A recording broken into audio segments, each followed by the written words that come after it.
बिरजू और माधव रामपुर गांव में रहने वाले दो भाई थे। दोनों राजा के खास सिपाही हुआ करते थे, लेकिन अपनी बूढ़ी माँ का ख्याल रखने के लिए दोनों वापस अपने गांव लौट आते हैं। भाई मैं ये क्या देख रहा हूँ, गांव में तो सूखा पड़ गया है। हाँ, कल ही मैंने देखा कि गांव के कुछ परिवार अपना घर बार छोड़कर कहीं दूर जा रहे हैं। ये क्या है भाई? हाँ वही तो, और हमें भी लगता है कि माँ को लेकर कहीं और जाना चाहिए भाई। यहाँ हालात दिन ब दिन खराब होते जा रहे हैं। दोनों भाई अपनी माँ के पास जाते हैं। माँ, हम दोनों भाइयों ने फैसला किया है कि तुम्हें लेकर हम कहीं दूर स्थान चले जाते हैं। यहाँ बड़ी दिक्कतें हो रही हैं। क्यों, यहाँ क्या दिक्कत है? अब माँ, हमारे गांव में सूखा पड़ा है। कई लोग अपने घरों को छोड़कर कहीं अच्छी जगह पलायन कर रहे हैं। हाँ माँ, वही तो, हम भी कहीं और चले जाते हैं। एक काम करते हैं ना, मामा के गांव जाते हैं, वहीं बस जाएंगे। कैसी बहकी बहकी बातें कर रहे हो? ये तुम्हारे पिता की पुरखों की जमीन है, तुम इसे छोड़कर जाने की सोच भी कैसे सकते हो? अब माँ, खेती में तो कोई उपज हो नहीं रही, बहुत दिक्कत है। यहाँ सूखा पड़ा है, कैसे क्या होगा? हमारे कुएं में तो काफी पानी है। हाँ माँ, लेकिन उस कुएं से होगा क्या? कुछ ही महीनों में वो भी सूख जाएगा। तुम लोग हिम्मत बहुत जल्दी हारते हो। अरे इतने में ही डर जाओगे तो हो गया खानदान का सत्यानाश। माँ की खरी खोटी सुनकर दोनों अपना सा मुंह लेकर रह जाते हैं। भाई माँ की बात सही भी है। हमें लगता है कि हमें हालातों से घबराना नहीं चाहिए। क्यों भाई?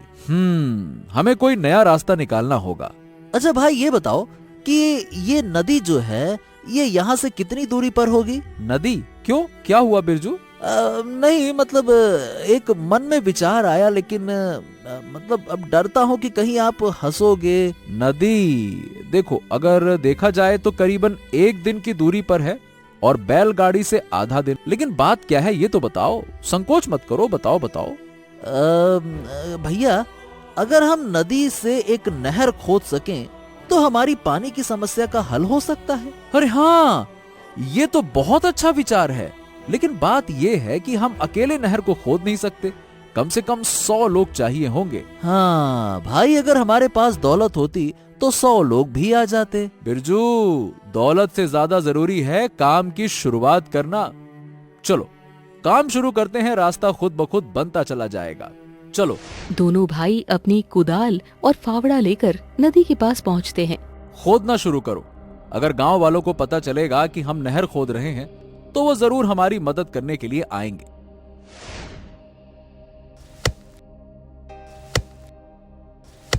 खोदते खोदते शाम हो चली थी। दोनों भाई थक के चूर हो गए थे। तभी बिरजू का फावड़ा एक चीज से टकराता है। ये क्या है? भाई ये तो कोई एक संदूक लग रहा है। अरे निकालो निकालो निकालो, लगता है कुछ बड़ा हाथ लगा है। दोनों मिलकर उस संदूक को बाहर निकालते हैं। भाई मुझे लगता है कि इस संदूक में खजाना होगा। बिरजू, पहले से ही किसी चीज का निष्कर्ष नहीं निकालना चाहिए। पहले संदूक निकालो तो सही, फिर इसे खोलो तो सही। निकालो। जब दोनों उस संदूक को खोलते हैं तो वो बिल्कुल खाली रहता है। दाद तेरे की, ये क्या मजाक है? सारी उम्मीदों पे पानी फिर गया। इसीलिए कहता हूँ, पहले से उम्मीद नहीं लगानी चाहिए। चलो अब इसे वापस जमीन में गाड़ दो ताकि किसी और की उम्मीदों पर भी पानी फिर सके। इसे वापस रखने की कोई जरूरत नहीं है। यूं कि ये कौन बोला भाई? हाँ, मुझे भी कोई दिखाई तो नहीं दे रहा। कौन बोला? ये मैंने बोला। अरे बाप रे बाप, ये कौन है? अरे भाग बिरजू, ये तो कोई भूत प्रेत लग रहा है। भाग भाग बिरजू, भाग भाग। अरे अरे अरे अरे रुको मेरे दोस्तों, मुझसे डरने की कोई जरूरत नहीं है। मैं तो तुम्हारा शुक्रगुजार हूँ। अरे लेकिन कौन हो तुम? क्या क्या चीज क्या हो तुम? मैं एक जिन्न हूँ। ये क्या होता है? सबसे पहले तो तुम दोनों का बहुत बहुत धन्यवाद। यहाँ कई सालों से मैं दफन था और तुमने मुझे आजाद कर दिया। हाँ हाँ हाँ हाँ हाँ हाँ, मैंने सुना है कि जिन्न एक जादुई जीव होते हैं। क्या तुम भी वही हो? हाँ बिल्कुल, और अब मैं तुम्हारा मित्र हूँ। ओ, तो क्या तुम्हारे पास भी जादुई शक्तियां हैं, क्यों? हाँ बिल्कुल, तुम्हारी कोई भी इच्छा हो वो मैं पूरी कर सकता हूँ। लेकिन माफ करना, लगता है किसी तांत्रिक ने मुझे यहाँ कैद कर दिया। उसने मेरा जादुई हीरा चुरा लिया है।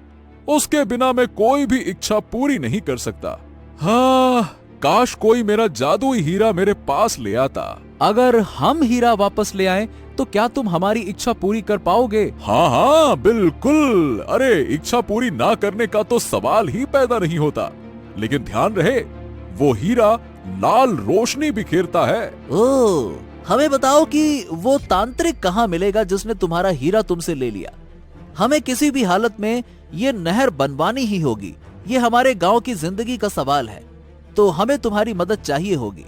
बताओ कहाँ मिलेगा वो तांत्रिक? तुम्हारे गांव से लगभग 500 मील दूर अरब के रेगिस्तानों में उसका ठिकाना है। अरे बाप रे बाप, लेकिन इतनी दूर हम जाएंगे कैसे? ये 2 ताबीज मैं तुम्हें देता हूँ। पहले ताबीज की शक्ति से तुम कुछ पलों में ही गायब हो सकते हो। दूसरे ताबीज से तुम दुनिया में कहीं भी पहुंच सकते हो। ओह, ये तो ठीक है, लेकिन हम उस तांत्रिक को पहचानेंगे कैसे? उस तांत्रिक का नाम है जलजला। अरब में किसी भी खाना बदोश से उसके बारे में पूछोगे, वो तुम्हें उसका पता बता देगा। ठीक है, तो हम जाने की तैयारी करते हैं। ताबीज, हम दोनों भाइयों को हमारे घर ले चलो। दोनों एकाएक अपने घर के बाहर प्रकट हो जाते हैं। दोनों जैसे खुशी से एक दूसरे को देख मुस्कुराते हैं। माँ, दरअसल हम कुछ दिनों के लिए बाहर जा रहे हैं, तो पड़ोस वाली शांता मौसी आपके लिए खाना वाना ले आया करेगी। ठीक है ना माँ? अरे, कहीं मुझे छोड़कर तो नहीं भाग रहे तुम दोनों? क्या माँ, आप ये कैसी बातें करते हो? अरे हम आपको ऐसे छोड़ के कैसे जा सकते हैं? आपके और हमारे गांव के भले के लिए हम जा रहे हैं। जब हम आएंगे ना, तो आपको सारी बात बताएंगे, निश्चिंत रहो। हाँ बिरजू, चलो, मैंने सारी तैयारी कर ली है। अब देर मत करो, जल्दी चलो। ताबीज, हमें अरब देश ले चलो। दोनों अरब देश में आ चुके थे। सामने उन्हें एक आदमी दिखाई देता है। भाई साहब, हमें जलजला नाम के तांत्रिक से मिलना है। अच्छा, तो तुम जलजला बाबा की बात कर रहे हो। देखो, उनका ठिकाना यहाँ से 4 टीलों को पार करने के बाद मिलेगा। आपका बहुत बहुत धन्यवाद भैया।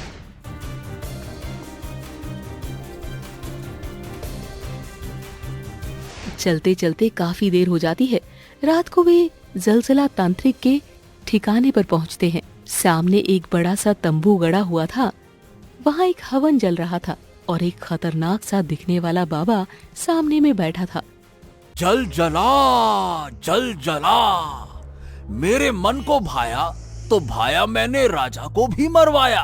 अरे शेर का दूध पीकर हुआ हूँ बड़ा, और मैं हूँ जल जला। ओ, तो ये है हमारा निशाना।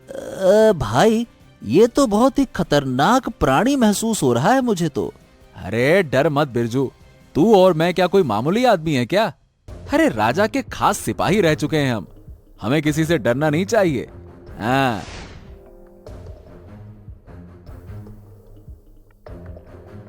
ए, कौन हो तुम दोनों, और यहाँ किस लिए आए हो? मालिक, हम तो बाबा के दर्शन के लिए आए हैं। हाँ मालिक, हम बाबा के खास भक्त बनना चाहते हैं। देखो, अभी बाबा व्यस्त हैं, तुम दोनों इंतजार करो, समझे? तभी अचानक से रेगिस्तान में बहुत तेज हवाएं चलने लगती है। बिरजू माधव नौकर के साथ बाबा के तंबू में घुस जाते हैं। हाँ, कहो, यहाँ किस लिए आए हो? बाबा, हमने सुना है कि आपको कुछ नौकरों की तलाश है। हाँ बाबा, हम दोनों आपकी सेवा करना चाहते हैं। अच्छा, ये बताओ कौन हो तुम दोनों?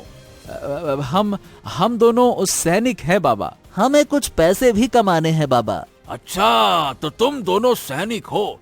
अरे बहुत धन है मेरे पास, बहुत धन है, मैं तुम्हें धनी कर दूंगा। लेकिन पहले साबित करो कि तुम काबिल हो। चलो साबित करो। हाँ बताओ ना बाबा, हमें क्या करना होगा? हाँ तो सुनो, इस देश की राजकुमारी है जैस्मिन।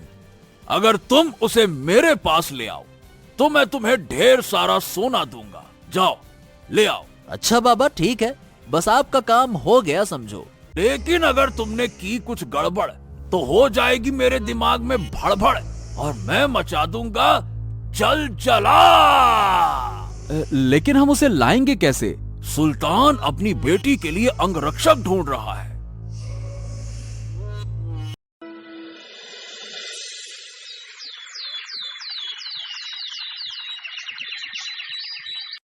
रात को वहां रुकने के बाद सुबह वो लोग सुल्तान के महल की ओर बढ़ जाते हैं। भाई आपने देखा उसकी शक्ति को? हाँ देखा मैंने बिरजू, देखा। लेकिन उससे हीरा लेना कोई आसान काम नहीं है। वो बहुत शक्तिशाली लगता है। हमें अपना लक्ष्य हासिल करने के लिए बहुत धीरज एवं संयम से काम लेना होगा। रुको, किससे मिलना है? हम सुल्तान से मिलने आए हैं। क्यों, क्या काम है? दरअसल हम सिपाही हैं। सुना है सुल्तान राजकुमारी के लिए अंगरक्षक ढूंढ रहे हैं। अच्छा ठीक है, तुम लोग यहीं पे रुको। सैनिक उन्हें रोककर अंदर जाता है। फिर थोड़ी देर में बाहर आता है। बगीचे में सुल्तान तुम्हारा इंतजार कर रहे हैं, जाओ। अच्छा, तो तुम दोनों हमारी राजकुमारी का अंगरक्षक बनेगा? हाँ जहांपना। हमको अपनी काबिलियत दिखाओ। आज्ञा दें जहांपना, हमको क्या करना है बताइए। एक डाकू है जिसका नाम शाका है, जो हमारे शहर में ही कहीं छुपा है। अगर तुम उसे शाम तक हमारे पास ले आएगा तो हम तुम्हें अपनी बेटी का अंगरक्षक बना देगा। ताबीज, हमें शाका डाकू के अड्डे पर ले चलो।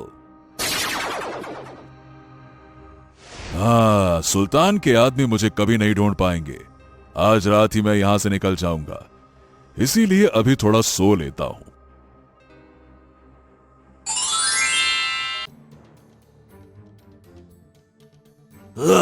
शाका डाकू, तुम्हें हमारे साथ चलना होगा।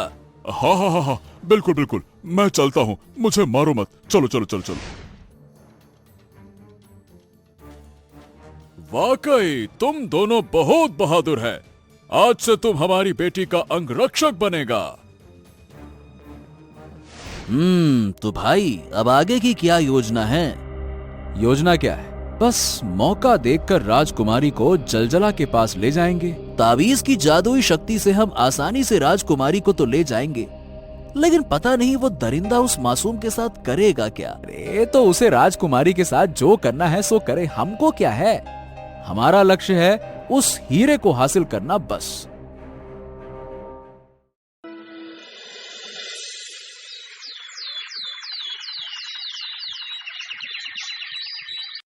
पिताजी, मुझे नखलिस्तान के बाग में घूमने जाना है।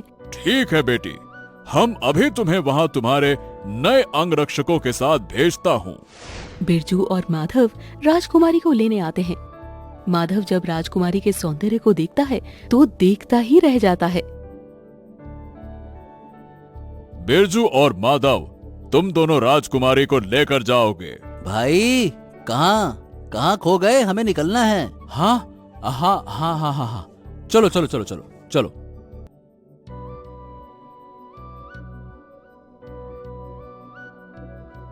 अंगरक्षक, तुम जरा यहाँ हमारे खाने का इंतजाम करो। उसकी जरूरत नहीं है राजकुमारी जी।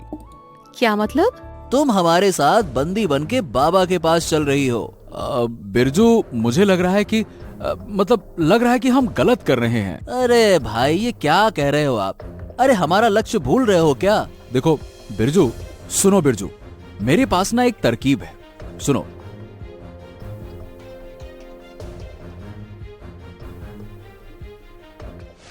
ये रही राजकुमारी। अरे वाह वाह वाह वाह वाह, तुम इसे ले आए, मैं बहुत खुश हुआ। जल जला नहीं, मुझे इससे शादी नहीं करनी। तुझे करनी ही पड़ेगी, वरना मैं तुझे मार डालूंगा। अरे देख तो सही, मैंने तेरे लिए कितना सोना जमा कर रखा है। बाबा जलजला अपना संदूक खोलता है। उसमें सोने के साथ वो लाल हीरा भी रहता है, जिसे माधव और बिरजू ढूंढ रहे थे। हाँ भाई, क्या आप वही देख रहे हो जो मैं देख रहा हूँ? हाँ छोटे, हमारी मंजिल मुझे सामने दिखाई दे रही है। नौकरों, इन दोनों को भी पकड़ लो। ये क्या है? तुम दोनों में से किसी एक के पास जादुई शक्ति है। इतना कहते हुए जलजला बिरजू के गले से ताबीज छीन लेता है।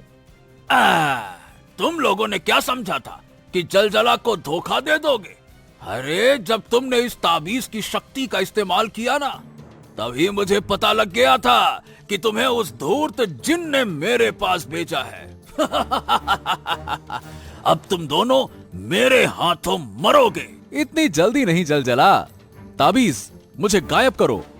एकदम से माधव सबकी आंखों के सामने गायब हो जाता है। अरे इस लड़के के पास भी ताबीज थी, ये कैसे हुआ? माधव गायब होकर सबसे पहले जलजला को पीटकर बेहोश कर देता है। उसके बाद उसके नौकरों की भी पिटाई करता है,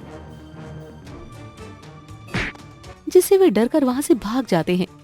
माधव जलजला के हाथों से जादुई ताबीज छीनकर बिरजू को थमा देता है। उसके बाद दोनों उसकी संदूक से जिन्न का वो लाल हीरा हथिया लेते हैं। माफ कीजिएगा राजकुमारी, आपको हमारी वजह से तकलीफ हुई। अगर तुमने मेरा पीछा करने की कोशिश की तो मैं राजकुमारी को मार डालूंगा। इतना कहकर जलजला राजकुमारी को लेकर बाहर चला जाता है। अरे भाई, अब हम क्या करें? अरे डर मत छोटे, जलजला ज्यादा दूर नहीं जा पाएगा। अब हमारे पास दोनों ताबीज की शक्तियां हैं। ताबीज निकाल छोटे, लोहा गरम है, मार दे हथौड़ा। ताबीज, हमें जलजला और राजकुमारी के पास ले चलो। तभी अचानक से रेगिस्तान में तेज हवाएं चलने लगती है। धूल की आंधी आती है। एकदम से धूल भरी आंधी के बीचों बीच माधव और बिरजू प्रकट होते हैं। इससे पहले तांत्रिक जलजला कुछ समझ पाता, माधव राजकुमारी का हाथ पकड़ता है और बिरजू तावीज की शक्ति से चारों को महल में ले जाता है।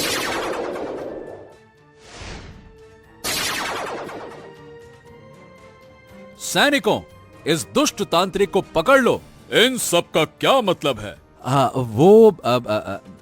दरअसल हम पिताजी, इन दोनों ने मुझे अपनी जान पर खेलकर इस दुष्ट तांत्रिक से बचाया। सैनिकों, इस तांत्रिक को पकड़कर काल कोठरी में डाल दो।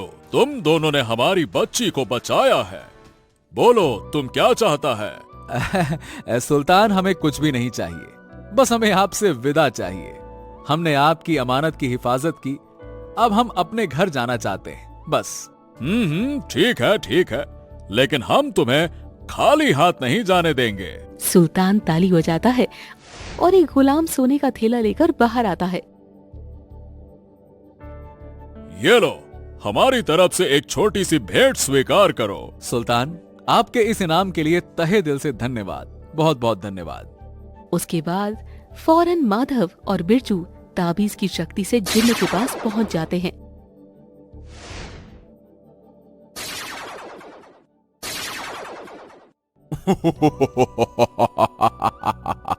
हाँ, ये लो जिन्न, तुम्हारा जादुई हीरा। हाँ, तुम लोगों जैसा सच्चा और साहसी इंसान मैंने जिंदगी में नहीं देखा। मांगो, तुम्हारी कौन सी इच्छा है? क्या इच्छा है, बताओ। हमें सारी दुनिया की धन दौलत दे दो। अरे नहीं छोटे, इतना लालच ठीक नहीं है।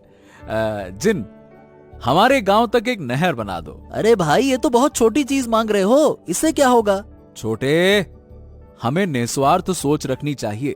सोना ऐसी नश्वर चीज है जो हमें थोड़े समय के लिए सुख दे सकती है। उससे कहीं बेहतर है नदी से गांव तक का नहर, जो सारे गांव, सारे समाज का भला करेगी। समझा? समझ गया भाई, आप सही कह रहे हो।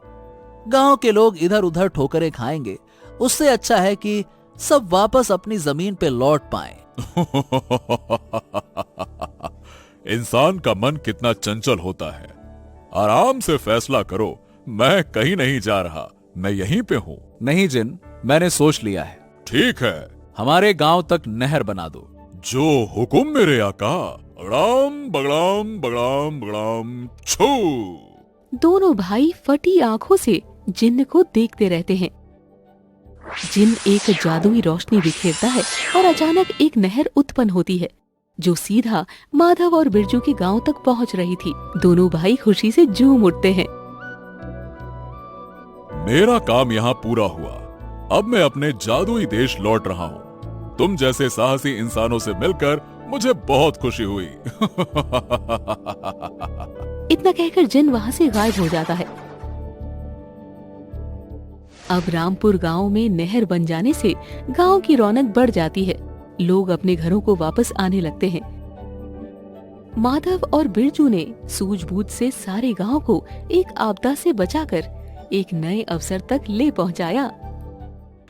तो दोस्तों, ये थी हमारी आज की मनोरंजक कहानी। आपको हमारी ये कहानी पसंद आई हो तो हमारे चैनल को जरूर सब्सक्राइब कीजिए और हाँ, बेल आइकन दबाना ना भूलिएगा। ऐसे ही मजेदार किस्से कहानियों के साथ मिलते रहेंगे हम आपसे।